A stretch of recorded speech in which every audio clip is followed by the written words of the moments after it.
RDI, la radio de l'info, vous présente les rendez-vous de l'info.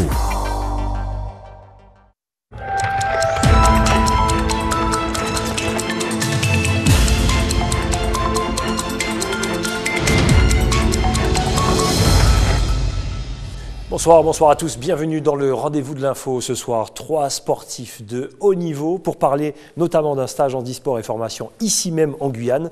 Ça sera l'occasion pour nous de mieux connaître nos artistes. Ils vont nous raconter un peu nos sportifs, ils vont nous raconter leur histoire. David Smetanine, Elodie Laurandi et Anaël Roulet, nos 3 invités ce soir. Deuxième invité, pourquoi autant de démissions à la Chambre des métiers? Y a-t-il un problème profond? Pour nous en parler, le président lui-même s'est déplacé sur notre plateau du rendez-vous de l'info pour nous parler notamment de ses démissions, mais il viendra parler projet également de la Chambre des métiers. Bonsoir Vanessa. Bonsoir Gilles. Et bonne année. Merci, très bonne année à vous aussi. Très bien, qu'est-ce que vous avez fait alors pour ce réveillon? Oh, un petit repas en famille. C'est tout? Très simple. D'accord, pas une grosse fête, rentrer à 8h du mat, rien de tout ça. Alors ce soir? Ce soir, on parle donc du marché du carnaval qui s'est déroulé hier, place du Vieux Chemin à Rémières. Très bien. Vous voyez, Vanessa, elle est sage, elle est venue avec sa chemise blanche, tout ça. Elle joue la femme pure. Mais est-elle vraiment comme ça? On va fouiller. Non, je rigole. Elle est très sérieuse en plus. Allez, le journal tout en images. Tout de suite, on se retrouve juste après avec nos invités.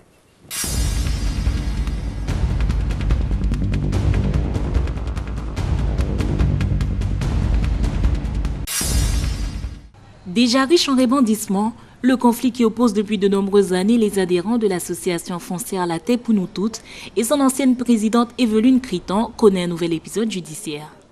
C'est dans une salle du tribunal de grande instance pleine à craquer que le procès d'Evelyne Criton a démarré ce matin. Elle est soupçonnée d'escroquerie et d'abus de confiance envers des adhérents de l'association. Il lui est reproché d'avoir utilisé les fonds de l'association pour ses dépenses personnelles, soit 150 000 € entre mai 2011 et mai 2014. Le fait d'avoir créé cette association, d'accord, de l'avoir présidée seule de manière quasi dictatoriale pendant plus de 14 ans, même si la prévention porte sur 3 ans, et d'avoir fait croire aux adhérents que plus ils payaient des cotisations, donc les droits d'entrée, les frais de géomètre expert, les frais d'entretien de piste, et plus ils auront en tout cas cette opportunité, cette chance d'être régularisés, c'est-à-dire d'avoir un titre de propriété. Et c'est Mme Criton qui était censée faire les démarches pour avoir ce titre de propriété. On se rend compte à l'aune des pièces qui ont été produites par Mme Criton elle-même que finalement elle n'avait pas cette volonté, puisque lorsqu'on lui a demandé de produire la liste des adhérents qui occupent déjà les terrains pour que ceux-ci soient régularisés, elle ne les a pas produites. Donc il y a bien un souci.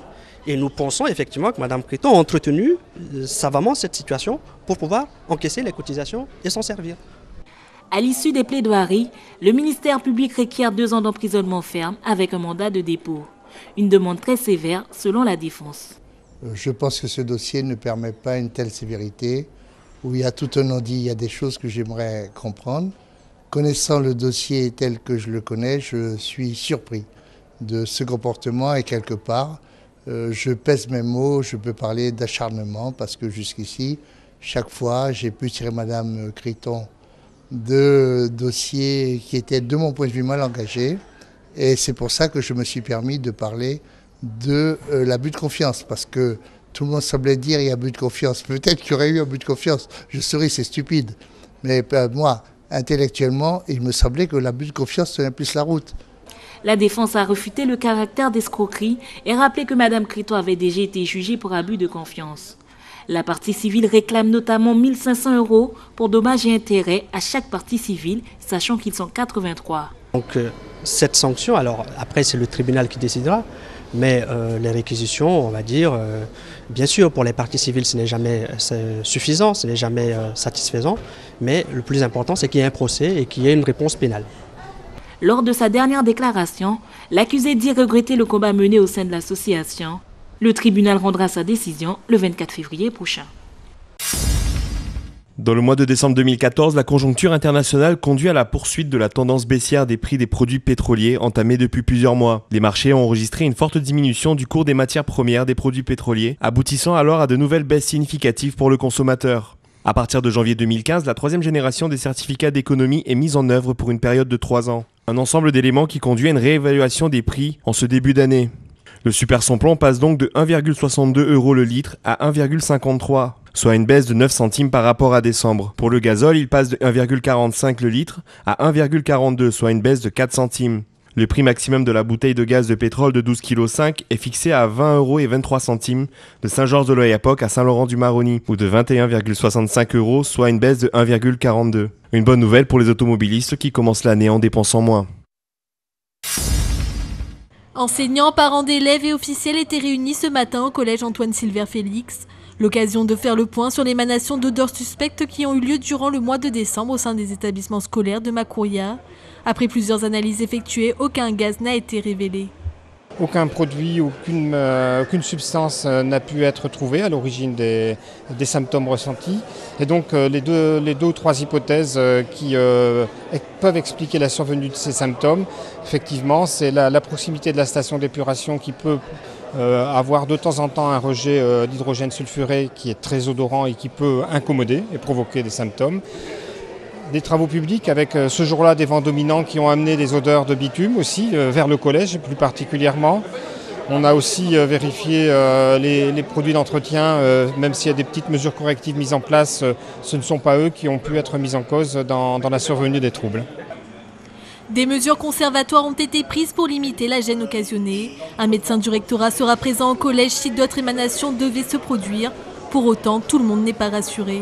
Nous ne sommes pas rassurés. Nous avons des éléments qui nous permettent de penser que des enquêtes ont effectivement été faites, mais au final, des hypothèses en sont tirées et ne nous rassurent pas du tout parce que nous ne savons pas ce qui s'est passé et nous n'avons pas véritablement de réponse. Il fallait que les enfants rentrent à l'école parce que c'est quand même un mal nécessaire. Mais aujourd'hui, est-ce que les problèmes viennent de choses qui ont eu une naissance après réellement les premiers problèmes? Parce que la station d'épuration, tout ça est venu après et les problèmes étaient déjà là. Donc pour les collégiens, oui, rassurés, mais pour la population de la zone de Soula, non. Les élèves des écoles Edmé Koura de la ZAC ainsi que les collégiens d'Antoine-Sylvère-Félix de Soula 2 reprendront les chemins de l'école dès demain à 8 h. Ce dimanche, la ville de Rémiens-Montjoly était dans les rues. Tous ont accueilli comme il se doit le prince Vaval suivi de son cortège. Accompagné du groupe Mayuri Tioneg, le prince est venu annoncer le commencement imminent de notre saison de carnaval. Aujourd'hui, c'est le dimanche de l'épiphanie, c'est l'ouverture plus ou moins du carnaval de Guyane et jusqu'au mercredi décembre. Donc en attendant que notre roi de Guyane arrive, le prince est venu préparer déjà son arrivée. Comme vous savez, il y a toujours une délégation avant. Le prince est venu préparer les choses parce que le roi est très exigeant. Le roi veut que tout se passe très bien. Donc il est venu voir un petit peu ce qui se passait ici. Le carnaval de Guyane est l'un des plus longs au monde. Il est pour beaucoup l'événement le plus attendu de ce début d'année. Un peu moins lent que d'accoutumée, il reste malgré tout un événement qui requiert une attention particulière de la part des collectivités locales. À Rémiens-Montjoly, nous avons mis maintenant une politique d'animation, une politique culturelle, une politique qui permet à l'ensemble de la population de se retrouver autour de festivités. Et donc par conséquent, c'est vrai que pour nous, ça représente quelque chose d'important. C'est un message que nous envoyons pour que justement les jeunes puissent comprendre qu'on peut s'amuser, on peut débuter le carnaval. Si vous voulez, nous avons une coutume en Guyane, donc il faut la respecter. Et je crois que c'est important que nous puissions conserver cette partie de carnaval que nous avons instaurée en Guyane, qui est que tous les dimanches, il y ait la sortie de Touloulou dans les différentes communes. Je crois qu'il faut conserver la coutume, il faut conserver l'originalité, tout en gardant la modernité. Le carnaval commencera officiellement dans toute la Guyane ce samedi 10 janvier avec l'arrivée du roi Vaval, roi incontesté du monde carnavalesque guyanais.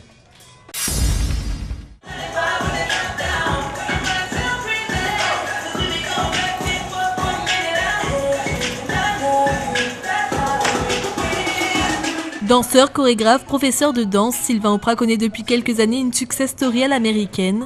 À 14 ans, il quitte la Guyane pour ses études. En France, il fait la rencontre d'Axel Bent, qui l'initie à la danse. Après plusieurs formations en danse contemporaine, classique ou encore moderne jazz, sa carrière décolle. Donc j'ai eu la chance de connaître des personnes et des danseurs. Donc on m'a proposé dans un premier temps de faire la promotion d'un chanteur qui a été après assez célèbre, qui est Ricky Martin. J'ai eu la chance après de travailler avec Larousseau en tant que chorégraphe, Ophélie Winter, j'ai travaillé avec Julien Clerc. Je travaillais aussi un peu avec Manu Dibango et Kassav sur scène. Après toutes ces expériences, Sylvain Auprat a choisi d'ouvrir sa propre salle de danse qui propose plusieurs styles, zumba, rock, pole dance, danse classique. L'école Auprat voit alors le jour, une école très connue. Depuis plusieurs années, elle sert de studio de répétition pour l'émission Danse avec les stars. Grâce à eux, je profite depuis 4 ans en fait, d'une salle redécorée et renouvelée chaque année. Donc je profite de la décoration donc, de Danse avec les stars et donc aussi de mon partenariat avec eux. J'ai vu passer du monde, c'est étonnant de voir chez soi une personne comme Sheila. Moi je me rappelle quand j'étais petit sur mon canapé, je la voyais danser. Pour moi c'était absolument le rêve inaccessible entre guillemets. Issu d'un milieu modeste, il préfère garder les pieds sur terre pour continuer à avancer. Je suis quelqu'un de discret qui rase les murs et qui s'efface. Ce que je mets en avant c'est mon expérience, ma manière de voir la danse, de voir le partage à travers la danse. Je ne suis pas trop paillette. Donc c'est vrai qu'effectivement, quand on vient d'un milieu modeste, on a du mal à s'adapter à ça. Mais bon. Après avoir réussi dans l'Hexagone, Sylvain Auprat souhaite rentrer en Guyane pour partager son expérience et ouvrir dans sa terre natale une nouvelle école Auprat Dance.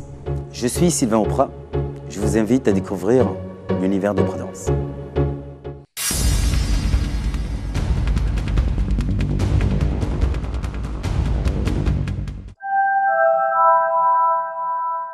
De retour sur le plateau du rendez-vous de l'info avec nos 3 invités. David Smetanine, bonsoir. N'oubliez pas le micro. 3 invités, 3 sportifs effectivement de haut niveau. Élodie Laurandi, bonsoir. Et Anaëlle Roulet, bonsoir. Bonsoir. Bienvenue sur le plateau du rendez-vous de l'info. Avant de parler de votre mission, puisque vous êtes là pour un stage notamment en e-sport et formation ici même en Guyane, parlez-nous un petit peu de votre parcours et de votre palmarès, de vos palmarès, différents palmarès, de l'handicap au sport, votre parcours jusqu'à votre niveau sportif, le haut niveau. Racontez-nous un petit peu. On commence par vous. Comment ça a commencé pour vous? Comment vous y allez? Comment on va à la natation? Alors moi, je suis membre de l'équipe de France en e-sport depuis 2011. Avant, je nageais avec les valides. Maintenant, là, je m'entraîne en ce moment à l'INSEP à Paris. Toujours avec les valides. Et je fais aussi mes études là-bas. Je suis en première année de STAPS. Et... Alors, le palmarès? Donc, j'ai fait les championnats. Je suis finaliste aux championnats d'Europe, du monde et aux Jeux paralympiques de 2012. Bravo. Élodie, votre parcours? Moi, ça a commencé dans un bassin à l'âge de 5 ans. Ouais. Pour simplement une rééducation par rapport à mon handicap qui est paralysé de la jambe gauche. Et puis, en fait, finalement, je ne suis jamais sortie de l'eau et j'ai toujours continué à nager. Donc, jusqu'à l'âge de 16 ans, j'étais avec les valides. Ensuite, je suis rentrée en handisport, donc en équipe de France. Et voilà, jusque-là, j'ai poursuivi le haut niveau. Donc, j'ai été championne. Et vous enchaînez les médailles? Ouais, on va dire ça comme ça. Ouais. Ça a commencé en 2006 avec mes premières médailles au championnat du monde. Donc, j'ai été championne du monde. Et derrière, voilà, ça s'est enchaîné. Je suis 9 fois championne d'Europe, 2 fois championne du monde. Après, je passe les médailles d'argent parce que j'aime pas l'argent, j'aime bien l'or. Ouais, tant mieux. Et j'ai été championne paralympique à Londres. Vous êtes dans le pays de l'or, donc tout va bien. Voilà. Ça, je vais bien avec alors. Donc, et aux Jeux paralympiques, je fais une médaille d'or aux 400 mètres nage libre. D'accord. Et voilà, j'ai record du monde sur le 400 mètres nage libre aussi. Et je fais à Londres, je fais 4 médailles. Je fais une médaille d'or aux 400, une médaille d'argent aux 100 mètres nage libre, vraiment à la touche. Et 2 médailles de bronze sur le 100 mètres papillon et 50 mètres nage libre. Voilà le haut niveau, mesdames, messieurs. Et puis David Smetanine, donc racontez-nous un petit peu votre parcours également. Alors un parcours sans doute un peu différent puisque moi j'ai connu un parcours de nageur valide au départ. Et puis suite à un accident en 1995, je me suis remis à la natation dans un but plus thérapeutique au départ, avant de vraiment poursuivre un rêve de gosse d'être un jour sur un podium olympique ou paralympique en tout cas. C'est ce qui s'est passé après mon accident avec...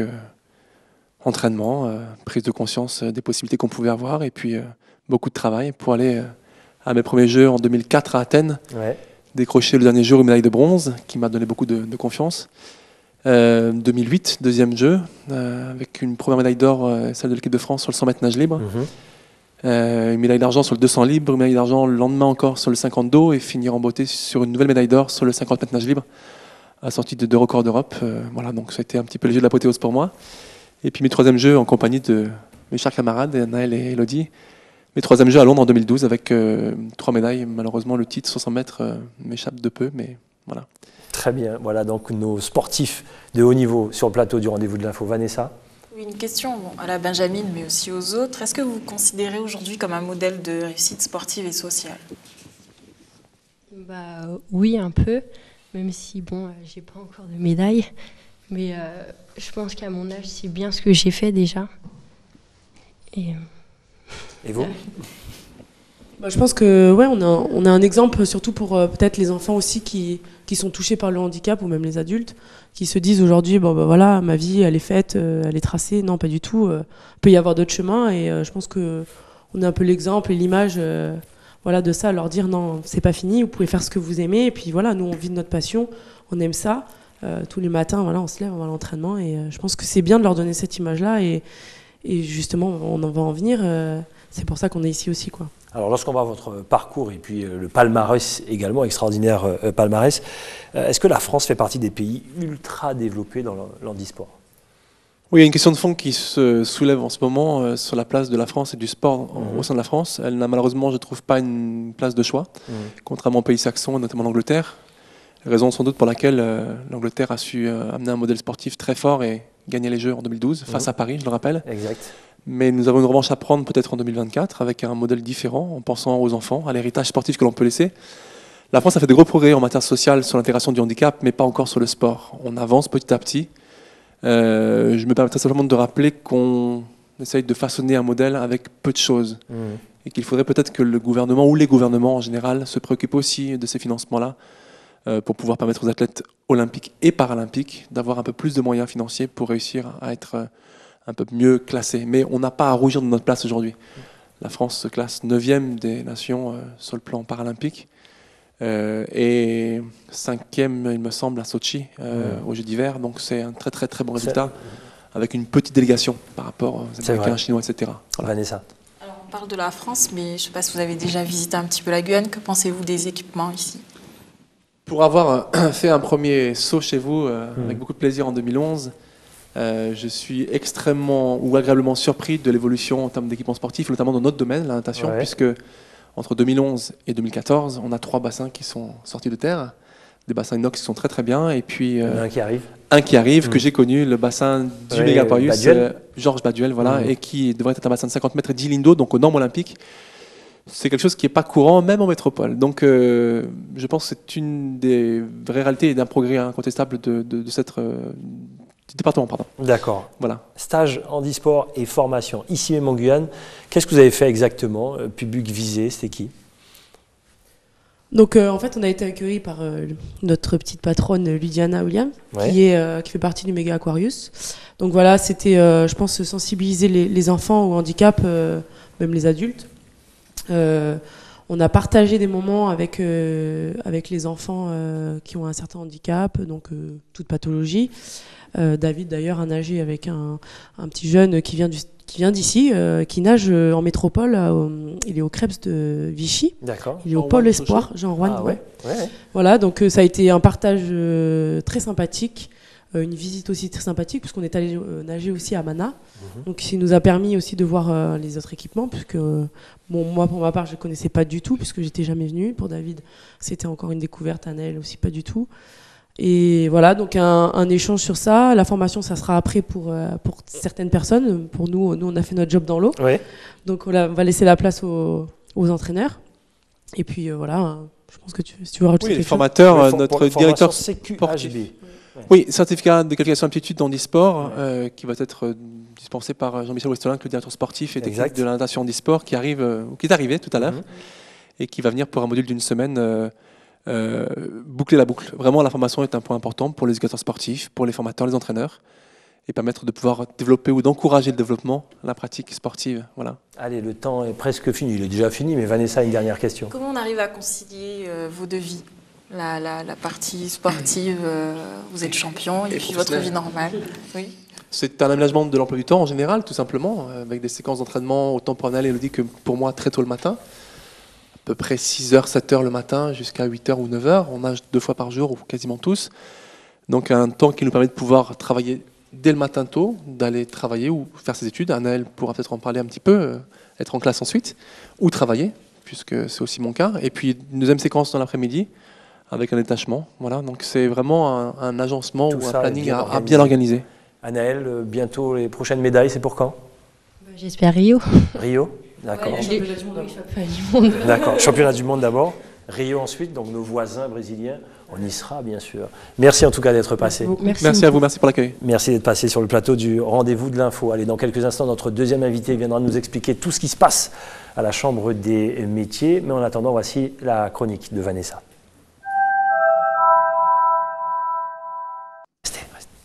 On est en direct, je leur demande de rester. Voilà, on est en direct. Vanessa, voilà, je leur dis de partir, mais en même temps, il faut qu'ils restent.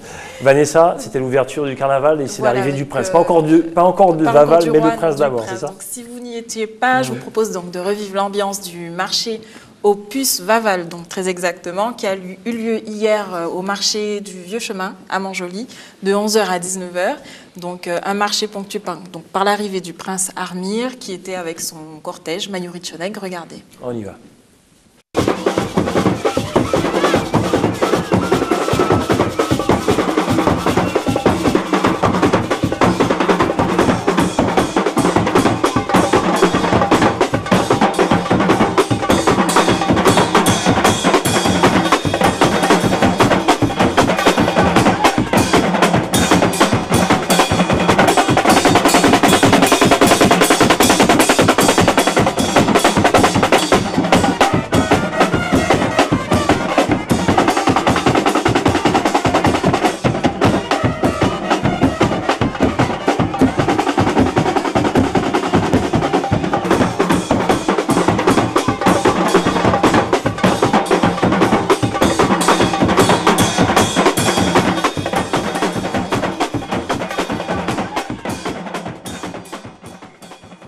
Alors très honnêtement, il était comment ce marché, franchement? Alors, normalement hier, il était possible donc, de voir et d'acheter des tenues et accessoires de carnaval. Donc, cependant, donc, je tiens effectivement à souligner qu'il n'y avait que 3 ou 4 exposants. Donc j'ai envie de dire que si on fait un marché du carnaval qui est plus d'exposants, je pense qu'on manque pas de couturières en Guyane, on manque pas de tenues, d'accessoires, et c'était un peu limite hier. Bon, allez, disons les choses franchement, on a eu quelques échos, il manquait un animateur, il manquait beaucoup de choses. Donc on a vu, c'est Rudy qui a pris le micro et qui a fait l'animation. Ouais. Donc voilà, si on fait un marché du carnaval, qu'on fasse un vrai marché. Je pense qu'on ne manque pas d'artisans, n'est-ce pas? On ne manque pas de couturières, de costumes, donc ça aurait pu être mieux. Un message qu'on fait passer à tous ceux qui ont organisé ce carnaval. Il faut dire les choses franchement, et c'est vrai que c'était un peu difficile. On attend maintenant l'arrivée du roi Vaval, et j'espère que l'organisation sera, en fait, on va dire, mieux organisée. Merci Vanessa.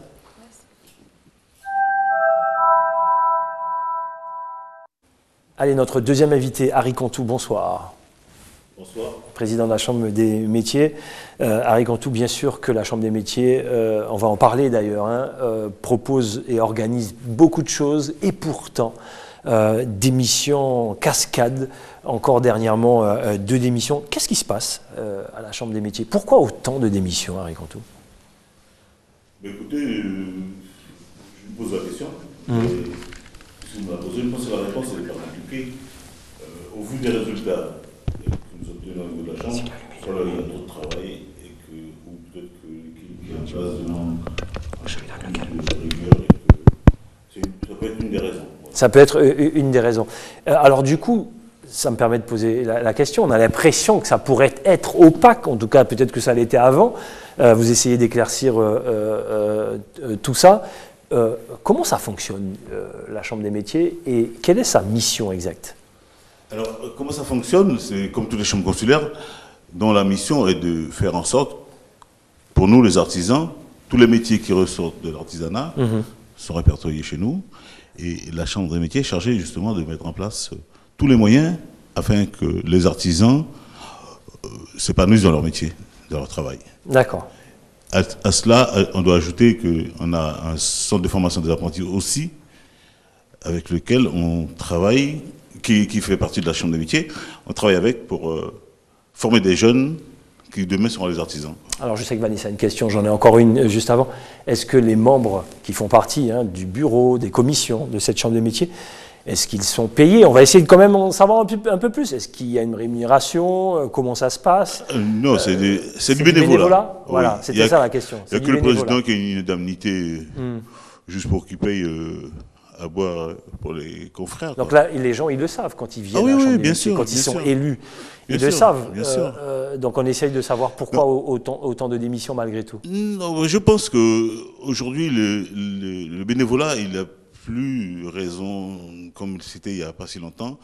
Et le contexte économique ne favorise pas non plus trop d'absence au niveau des entreprises. Il y a ça.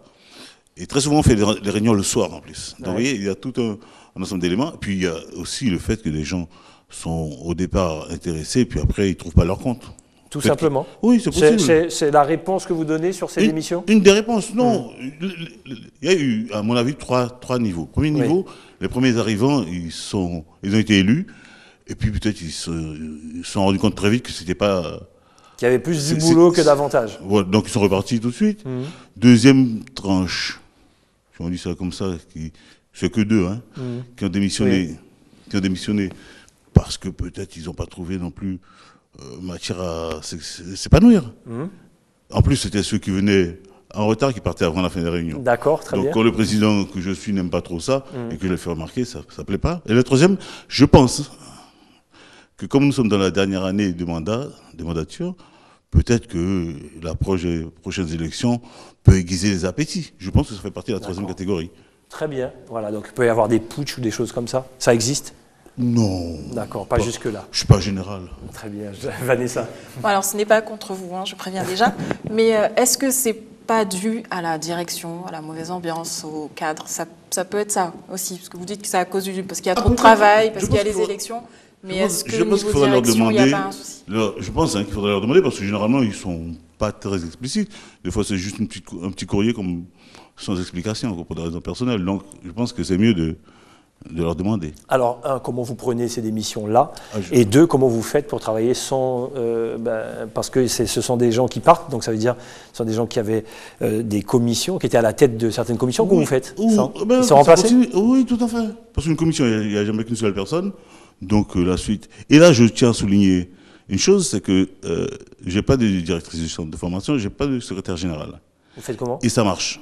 Ça prouve que dans ce pays, quand les gens sont motivés et qu'ils veulent faire quelque chose, et ça, je tire un grand coup de chapeau à tout le personnel, et de la Chambre et du CFA. Parce qu'on travaille comme si, d'ailleurs, les résultats sont là. Alors, effectivement, on a tout un dossier sur tout ce que vous avez réalisé. Ça sera l'occasion pour nous de revenir, parce qu'on doit faire une émission autour de la Chambre des métiers. On en avait notamment parlé. On va faire une émission pour savoir comment véritablement les choses fonctionnent. Nous en avez donné un petit peu les prémices, on va dire. Il y a tout un message à faire passer autour de la Chambre des métiers. On rappelle la première entreprise de France. C'est bien ça? Tout à fait, parce que nous, on fait à peu près 80% des nombres d'inscrits au niveau de 12 000 entreprises de Guyane. C'est pour ça qu'on s'y intéresse. Lorsqu'il y a autant d'émissions, on essaye d'en savoir un petit peu plus. Merci en tout cas, Harry Cantou, d'avoir apporté, on va dire, une partie de la réponse. Il va falloir fouiller un petit peu plus. Merci en tout cas. Vanessa? À demain. Voilà, c'était la première pour 2015. On se retrouve demain, effectivement, avec nos invités. Sans plus tarder, BFM, la rediffusion, effectivement, de Dom Laquezotte, qui est allé faire un petit tour avec Sylvie Horte, agricultrice. C'est comme ça qu'on se dit au revoir. Passez une excellente soirée sur ATG. À demain.